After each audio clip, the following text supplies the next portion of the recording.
Afternoon, peeps. Good afternoon, everyone. How are we all doing? Hopefully you guys are all doing very, very well. Don't forget, hit that subscribe button. If you guys are new to the channel, don't forget as well to like and share the vids. Also, don't forget, give me a follow on Instagram if you have it. @Oladipo is the Instagram handle. All right, what is there to talk about from the world of boxing today? Let's start with this one. Keith Thurman. I was the guy calling out Mayweather. Now I'm the one these other guys are calling out. Yeah. Fair statement, I guess. Jaron Ennis wants this fight. Virgil Ortiz wants this fight. Conor Ben wanted the fight. If you're Keith, to be honest, you should be looking out that way, and you should be wanting the winner of Errol Spence, Terence Crawford, which I believe now is scheduled for December. I mean, Terence is training, Errol's training, so this fight is definitely happening. Famous last words.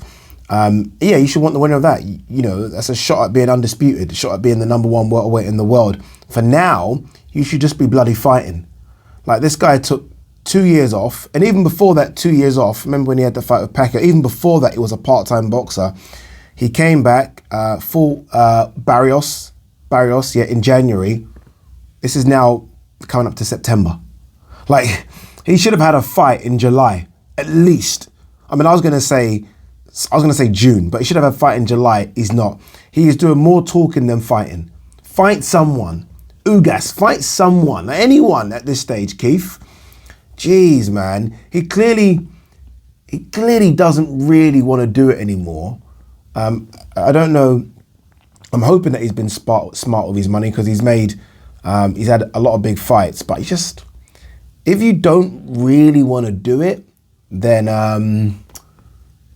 don't do it. Like, if you've got 1 foot out, which he clearly has, then maybe stop.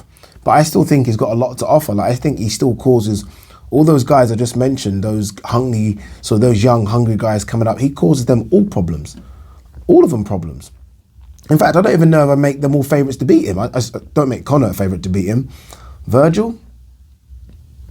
Don't show. And Jaron Ennis, I know a lot of people are very high on Jaron Ennis, but he hasn't been in with that guy yet. Keith will be that guy, and then we'll really make some predictions about Jaron Ennis. But I like Keith, but again, I don't know. Less talking, more fighting, please. Andy Ruiz, Luis Ortiz this weekend. Kind of forgot about it, if I'm honest with you. Not that the fight was happening. I forgot it was this weekend. I just hope for Andy Ruiz's sake that he is ready, like ready. No more excuses. No more. You know, camp went this way, injuries. Like, he said that he's ready to go. Let's see it. I want to see a proper Andy Ruiz performance. There clearly is something left in Luis Ortiz. Not quite sure what, but there's something. I mean, that was a good win over Charles Martin in, I think it was January. For Andy Ruiz, again, almost a bit like Keith Thurman. You just want to see them busy. Andy Ruiz has so much talent, it's scary. I remember being in Saudi Arabia, watching him up close and personal for the AJ fight. Bear in mind, he's coming way overweight. He still looked pretty good. I'm thinking, geez, this little fat kid fucking can fight. So I just hope that he is focused, he is ready, and that right now he looks out into the heavyweight horizon and thinks a good win over Luis Ortiz puts me right back on track. It does. I would love to see him face the winner of Joe Joyce, Joseph Parker. We know Deontay Wilder's coming back, him versus Elenius winner. So there's so much out there for him. And then, you know, he should be looking at Usyk. He should be looking at Fury. Whether or not he gets those fights, that's what he should be looking at. He's a former world champion. So let's hope it's a good Andy Ruiz. Because I think if he's not at his best, Luis Ortiz could, and I think it will be, I'm about to say could cause an upset. I think it would be an upset, because I think Andy Ruiz is favourite. This weekend, or last weekend, sorry, I was at the KSI fight. Obviously, I did it for DAZN. I didn't know what to expect, right? I mean, how do you control the uncontrollables, right? Those guys are crazy. I mean, the fighters, right? They're crazy. I will say this, though, and obviously, some people have sent me DMs saying, Ade, man, this is a disgrace. DAZN are doing it. Look, separate the two. DAZN isn't just a boxing platform, by the way. I think some people act like DAZN is just a boxing platform. But separate the two. You've got quote-unquote real boxing, and, you know, that's for us hardcore fans. And then you got that, the misfit stuff. That's what it's called, right? And that's for a completely different generation. I could tell by the amount of the difference of people that were there as opposed to a real fight. But there is something. As I was there watching, I was thinking boxing can learn from this. And it maybe happened by luck, I don't know, but obviously because KSI fought twice and he opened the show, the O2 was packed from the very beginning. I've never, ever, and I've been to a lot of boxing matches, boxing shows, I've never seen a queue so big of people wanting to get in. The queue, I don't know if you guys have been to the O2 Arena, obviously you come out of North Greenwich Station, the queue went from the O2 Arena to the station. Are you hearing me? From the O2 into the station, that was the queue. And that was at 6 o'clock. The event started at 7. I feel like there's something that boxing can learn from. You know, boxing always starts like the opening fight's a 4-rounder, then a 6-rounder. No one turns up in full anyway until the main event, or maybe the co-main. I wonder if boxing could open a show, and look, this is me just throwing it out there, I don't know, with the co-main event opening it.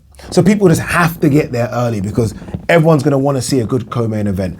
And then you maybe do a couple of the sort of lesser fights in between, then the main. Because I was just like, that place didn't empty. It literally stayed full because KSI opened and KSI closed. Obviously a few people went out to get food and drinks, but it stayed full. And there's something about it. Or the argument could be you just do bloody good cards. You do bloody good cards from top to bottom and then you have the place full from the beginning. But then, yeah, that was the first event I've done, and I've covered obviously quite a lot of events now for Matchroom and DAZN where it was rammed from start to end, like absolutely rammed. Obviously I did the event with Chris Eubank Jr. He is so confident about beating Conor Ben, it's almost coming across as a bit of arrogance, which I don't mind a bit of arrogance, but he is so confident. And I was looking at him as he was talking, thinking, so I've asked him the question, like we played a Conor Ben clip and I then asked Chris a question and his answer was almost like a cut of promo, it was really good. But I was thinking, man, you are overconfident here. Like, what have you done to justify this overconfidence? Like, he was saying, like, Conor Ben is taking a shot at greatness. And the green chair guy in me was about to say, oh, come on, Chris, what greatness? But obviously I couldn't, have to be professional. But I was thinking, like, either Chris thinks he's too good or he thinks Conor Ben is shit. Like, I don't know which one it is, because or maybe he just thinks what Conor's done so far in his career is not much. And look, to an extent that's true, right? I mean, Algieri, Vargas, they're good wins and he's blowing them away, but who are they? They're not really that. You know, it's not like, you know, those are guys that are at the peak of their powers. You know, he's fighting guys towards the end. So maybe Chris is looking at it as that. But I'm thinking, Chris, you ain't done much either in the last couple of years. You ain't done much. I mean, you're fighting in Conor, a lion, a hungry lion. You have to cut weight. Conor would prefer this weight. This is a good weight for Conor. No one that fights at 147 wants to get down to 147. If they could come in the ring at 157, which Conor's going to come at, they'll take that every single day of the week. So this is ideal for Conor in terms of weight. Conor's fresh, no damage. I just feel like Chris is overconfident. And look, I think Chris will win. I think I've said this before. I think you have to favour the guy that's will be the bigger, the stronger, the most experienced. He's dealt with sort of the big atmosphere before.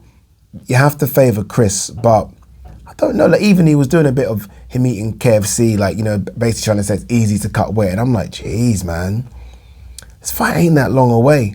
And I thought this when I saw him in Saudi. Like when they told me that Chris is in Saudi, I was like, Chris ain't in Saudi Arabia. I don't know, Chris Eubank's in Saudi Arabia. I was like, what? He's got a fight. And look, maybe he's doing his bit to promote the fight. He's coming on big platforms. Saudi was a big deal, right? AJ Usyk, massive. So he's promoting the fight. I asked him questions about the fight, more promotion, more eyeballs. KSI, a big fight, more promotion, more eyeballs. But I'm thinking you should be deep in the trenches training right now. Deep in the trenches. Like he has no trainer. Think about that for a second. He has no trainer. Roy Jones Jr. is not training him for this fight. He's trained by his dad, and I'm guessing his dad's former trainer. Wow. I don't know.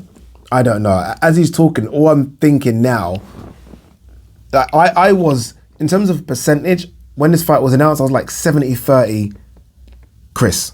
Now I'm more 55-45. Still Chris, but 55-45. Just because I think he's underestimating Connor. I really do think he's underestimating Connor. I think Connor's the better boxer. I think the weight drain's a bit of a problem. And I think this trainer issue is a big problem. I don't even think it was working with Roy anyway, because I think Roy was trying to turn Chris into Roy, and that isn't going to work unless you get him when they're like fucking 12. You don't do that when you get a guy when he's 20. How long's he been with him? 29. But yeah, the closer this fight gets, the more I'm starting to lean towards Conor Benn to cause the upset. That's just my thinking. Usyk, cornerman on 9th round. Usyk was weathering the storm, was fine when he came back to the corner. That's true. Watching it back again, yes, it was a great round for AJ, but when you're ringside and the crowd are jumping up, I think it wasn't as good a round as I thought it was. Like, it's not like you bashed him up and Usyk was hanging on for dear life. It wasn't that. It was a good round, the best round AJ's had in the 24 rounds with Usyk, but it wasn't the round I thought it was ringside when I then went and watched it back at home. It wasn't that kind of round.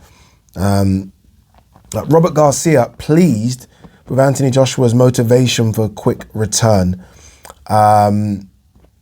Looks like that's what he's going to do. We made the video, didn't we?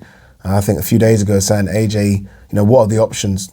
I said maybe relax, sit out, but I think the other option, and look, both options are right.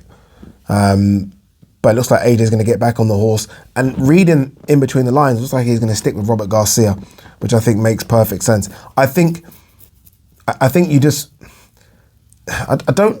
Angel Fernandez didn't do anything wrong to say get rid of Angel Fernandez. But if I'm Robert Garcia, I'm the head coach. I don't think you need two. So maybe just have Robert Garcia going forward. We'll see. Dubois has been paid for Trevor Bryant fight. Lawsuit against Don King dismissed with prejudice. Okay, Dubois got his money. Good. Does that mean, that probably means I can't put the video back up. What we got here? Jojo Diaz versus the Payda, pushed back 2 weeks. Now headlines November 19th, DAZN show. Just been confirmed as well by DAZN that I am going out to Vegas for Canelo GGG. Not entirely sure what I'm doing yet for it. I don't know if you guys remember when I was out there for the Canelo card last time, I did like the first 5 fights, I think. So I might be doing that, might be doing something more higher, who knows. But I'm excited to be out there for it, man. What a dream. It's dreamland. I can't lie to you, dreamland. So that'd be good. I am going on holiday tomorrow, guys. Tomorrow or Wednesday, I haven't decided yet. I say that because I don't know if I'm going to be doing any videos. I do want to take a break.